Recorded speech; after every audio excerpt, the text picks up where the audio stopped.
नमस्कार साथियों, मैं दीपक सर परफेक्ट स्टडी जोन के यूट्यूब चैनल में आप सभी का स्वागत करता हूं। आज हम पढ़ेंगे प्रश्नावली 13.2 का प्रश्न क्रमांक 6वां। ऊंचाई 220 सेंटीमीटर और आधार 24 सेंटीमीटर। आधार मतलब हो जाएगा व्यास। आधार 24 सेंटीमीटर वाले एक बेलन जिस पर ऊंचाई 60 सेंटीमीटर और त्रिज्या 8 सेंटीमीटर वाला एक अन्य बेलन अध्यारोपित है।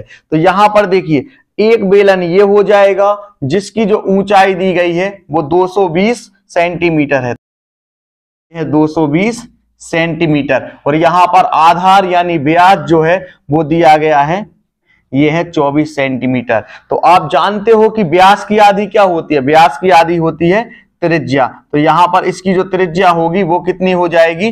वो हो जाएगी 12 सेंटीमीटर। क्योंकि व्यास दिया गया है 24 सेंटीमीटर और व्यास की आधी क्या होती है? त्रिज्या होती है। तो यहां पर हमने पहले बेलन को जो है वो समझ लिया है। तो यहां पर ऊंचाई 220 सेंटीमीटर, आधार 24 सेंटीमीटर वाले एक बेलन यानी इस बेलन पर जिस पर ऊंचाई 60 सेंटीमीटर और त्रिज्या 8 सेंटीमीटर वाला एक अन्य बेलन आरोपित है, यानी इसी के ऊपर क्या है? एक बेलन और बना हुआ है, इसी पर अध्यारोपित है, मतलब इसी के ऊपर एक बेलन और रखा है जिसकी जो ऊंचाई है वो है 60 सेंटीमीटर और जिसकी जो त्रिज्या है वो है 8 सेंटीमीटर। तो यहां पर सबसे पहले हम क्या करेंगे? पहले बेलन के आयतन को ज्ञात करेंगे। इसके बाद हम क्या करेंगे? इसी के ऊपर हम दूसरे बेलन को अध्यारोपित करेंगे। से लोहे का एक स्तंभ बना है, इस स्तंभ का द्रव्यमान ज्ञात कीजिए। जबकि दिया है 1 घन सेंटीमीटर लोहे का द्रव्यमान लगभग 8 ग्राम होता है। तो पाई के स्थान पर यहां पर 3.14 का हम इस्तेमाल करेंगे। तो सबसे पहले हम क्या करेंगे?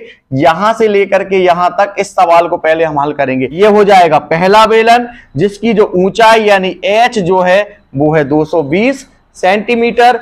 इसका जो व्यास है वो है 24 सेंटीमीटर और व्यास की आधी क्या होती है? त्रिज्या होती है। तो व्यास की आधी होती है त्रिज्या, यानी r बराबर जो है वो है 12 सेंटीमीटर। तो इसको हम क्या करेंगे? यहां पर लिख लेते हैं।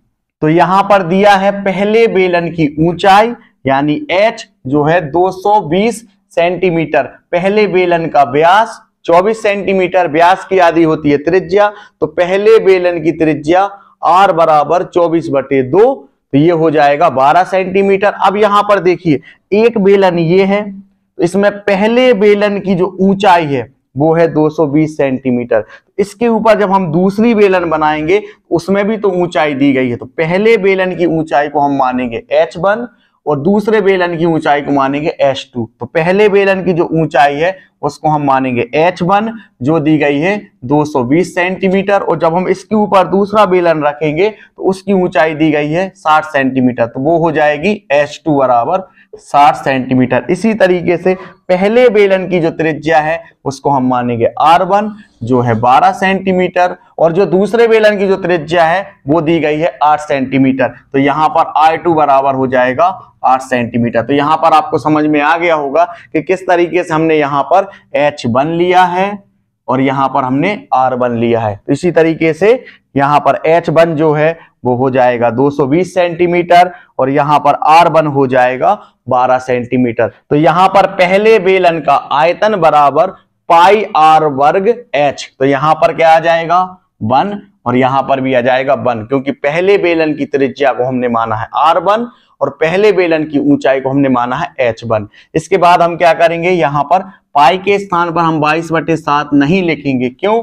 क्योंकि यहां पर दिया गया है पाई बराबर 3.14। इसके बाद इंटू r1 का वर्ग। तो यहां पर त्रिज्या जो दी गई है वो है 12 सेंटीमीटर। तो यहां पर r1 के स्थान पर हम लिखेंगे 12 और यहां पर कर देंगे वर्ग इंटू ऊंचाई।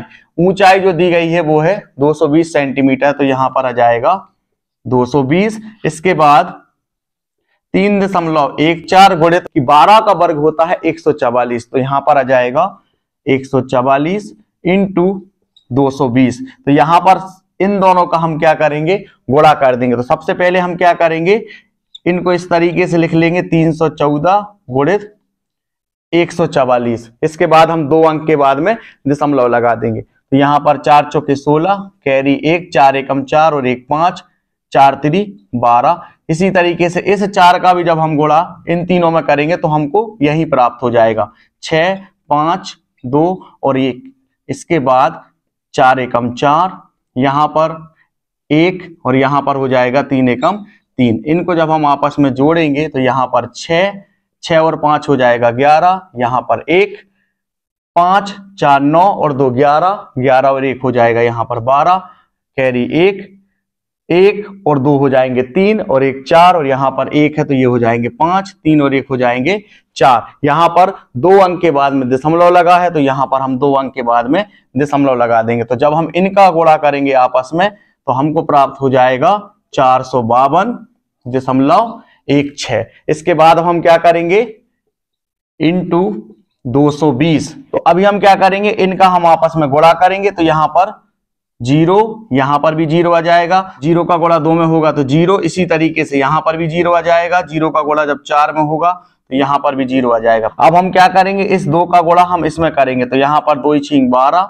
कैरी 1, 2 एकम 2 और 1 हो जाएगा यहां पर 3, 2 दूनी 4, 2 पंचे 10, 10 का 0 हासिल 1 और यहां पर हो जाएगा 2 चौके 8 और 1 9। इसके बाद इस 2 का हमने गुणा किया तो हमको प्राप्त हुआ 90,432। तो इस 2 का भी जब हम गुणा करेंगे तो भी हमको यही संख्या प्राप्त हो जाएगी। तो यहाँ पर 2 3, यहाँ 4, यहाँ 0 और यहाँ 9, और जब हम इनको आपस में जोड़ेंगे तो यहाँ पर 0 2 3 और 2 हो जाएंगे 5, 4 और 3 हो जाएंगे 7, यहाँ पर 4, यहाँ पर 9 और यहाँ पर 9। इसके बाद देखिए यहाँ पर 2 अंक के बाद में दशमलव लगा है तो यहाँ पर भी हम क्या करेंगे, 2 अंक के बाद में दशमलव लगाएंगे, 1 और 1 2। तो यहाँ पर हमको प्राप्त हो जाएगा 99,475.20। तो यहाँ पर हम इसको लिखेंगे 99,475.20। तो यहाँ पर हमने पहले बेलन का जो आयतन है वो हमने प्राप्त कर लिया है,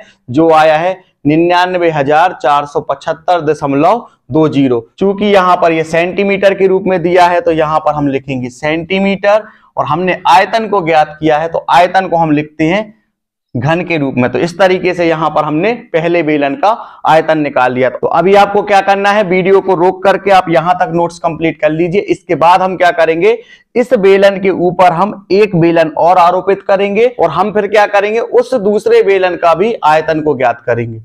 तो यहां पर देखिए इसी बेलन के ऊपर हमने दूसरा बेलन अध्यारोपित कर दिया है, जिसकी जो ऊंचाई है वो है 60 सेंटीमीटर। पहले बेलन को हमने माना था H1, तो दूसरे बेलन को हम मानेंगे H2। H का मतलब होता है हाइट और हाइट का मतलब होता है ऊंचाई। तो H2 बराबर हो जाएगा 60 सेंटीमीटर और दूसरे बेलन की जो त्रिज्या है वो दी गई है 8 सेंटीमीटर। तो यहां पर हमने लिखा है दूसरे बेलन की ऊंचाई यानी H2 बराबर 60 सेंटीमीटर, दूसरे बेलन की त्रिज्या I2 बराबर हो जाएगा 8 सेंटीमीटर। दूसरे बेलन का आयतन ज्ञात करना है, इसका फॉर्मूला होता है पाई आर वर्ग H। तो दूसरे बेलन की त्रिज्या है इसलिए यहां पर I2 लिखेंगे और दूसरे बेलन की ऊंचाई है इसलिए यहां पर H2 लिखेंगे। तो यहां पर पाई के स्थान पर लिखेंगे 3.14 इंटू R2 जो है वो है 8, तो यहां पर हो जाएगा 8 का वर्ग इंटू H2 जो है वो है 60, तो यहां पर हम लिखेंगे 60। इसके बाद 3.14 गुणित 8 का वर्ग, यानी जब हम 8 में जब हम 8 का गुणा करेंगे तो हमको प्राप्त हो जाएगा 64। तो यहां पर आ जाएगा 64 गुणित 60। तो यहां पर हम 3.14 गुणित 64 इनका हम आपस में गुणा करेंगे तो 3.14 को हम लिखेंगे 314 और इंटू में आ जाएगा 64। जो भी आएगा 2 अंक के बाद में हम दशमलव लगा देंगे। तो यहां पर 4 चौके हो जाएगा 16, कैरी 1, 4 एकम 4 और 1 5 और 4 3 हो जाएगा 12। इसके बाद 6 चौके 24, 4 कैरी 2, 6 एकम 6 और 2 हो जाएगा 8 और इसी तरीके से 6 3 18। जब हम इनको आपस में जोड़ेंगे तो हमको प्राप्त हो जाएगा 6, यहां पर 9, यहां पर 0, यहां पर 0 और यहां पर, तो यहां पर हमको प्राप्त हो गया है 20,096। चूंकि यहां पर 2 अंक के बाद दशमलव, इसलिए हम यहां पर 2 अंक के बाद में दशमलव लगा देंगे। तो जब हमने इन दोनों का जब हमने गुणा किया तो हमको प्राप्त हो जाएगा 200.96। तो इसके बाद अब हम क्या करेंगे, इंटू करेंगे 60।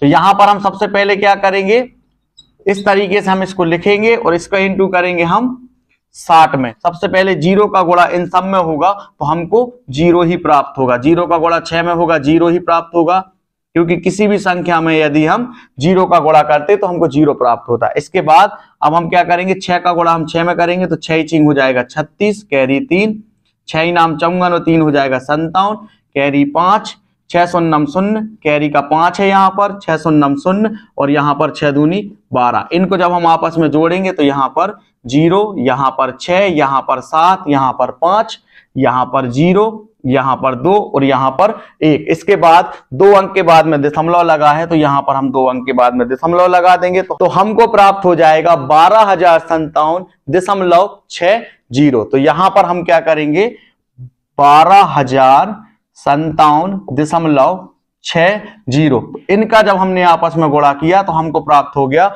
12,057.60। चूंकि यहाँ पर ये सेंटीमीटर के रूप में है तो यहाँ पर हम लिखेंगे सेंटीमीटर, और इसका हमने आयतन ज्ञात किया है तो आयतन को हम लिखते हैं घन के रूप में। तो यहाँ पर हमने पहले बेलन का आयतन भी निकाल लिया है और दूसरे बेलन का आयतन भी हमने निकाल लिया है। आपको क्या करना है, वीडियो को रोक करके आप यहाँ तक नोट्स कंप्लीट कर लीजिए। इसके बाद हमको क्या करना है, स्तंभ का आयतन ज्ञात करेंगे। तो जब हम स्तंभ का आयतन ज्ञात करेंगे तो हम क्या करेंगे, पहले बेलन के आयतन को और दूसरे बेलन के आयतन को दोनों को हम जोड़ देंगे। हमने पहले बेलन के आयतन को भी निकाल लिया है और दूसरे बेलन के आयतन को भी निकाल लिया। इन दोनों बेलन के आयतन को हम जोड़ देंगे और इस तरीके से यहाँ पर हमको स्तंभ का आयतन जो है वो प्राप्त हो जाएगा। तो अभी आपको क्या करना है, वीडियो को रोक करके आप यहां तक नोट्स कंप्लीट कर लीजिए। इसके बाद हम इस सवाल को आगे हल करेंगे।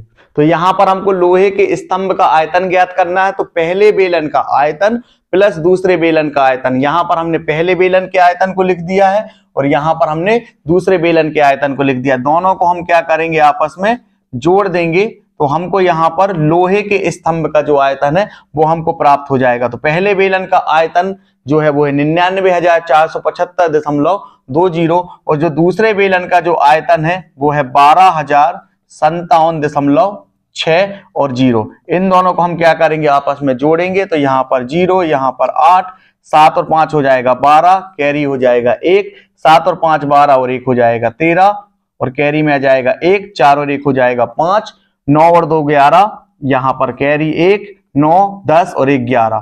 तो 1,11,532.80 जो है वो हमको प्राप्त हो गया है। तो यहाँ पर लोहे के स्तंभ का जो आयतन है वो हमको प्राप्त हो गया है 1,11,532.80।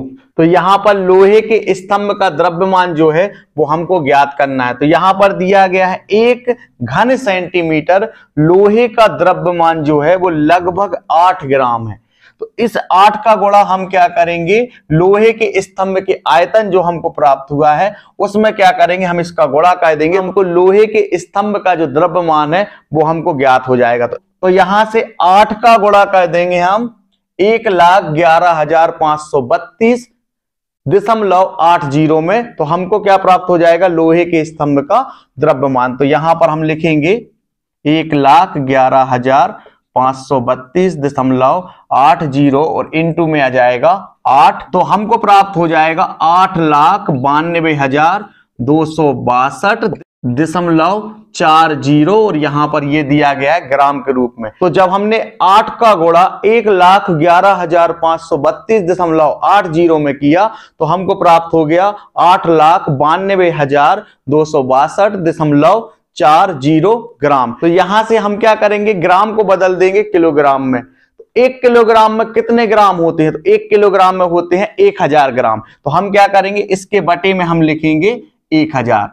तो यहां पर 8,92,262.40 के बटे में हम क्या लिखेंगे, 1000 और यहां पर ग्राम के स्थान पर हो जाएगा किलोग्राम। किस तरीके से हमने यहां पर 1000 लिखा आपको पता चल गया होगा। ग्राम को बदलेंगे हम किलोग्राम में और 1 किलोग्राम में होते हैं 1000 ग्राम, इसलिए हमने इसके बटे में लिख दिया है 1000। इसके बाद यहां पर 3 जीरो है तो दशमलव जो है वो 3 अंक इस तरफ आ जाएगा, 1 2 3, तो दशमलव आ जाएगा यहां पर इस तरीके से। तो यहां पर लोहे के स्तंभ का जो द्रव्यमान है वो प्राप्त हो जाएगा 892.2624 किलोग्राम। तो इस तरीके से ये वाला सवाल जो है वो हल हो चुका है।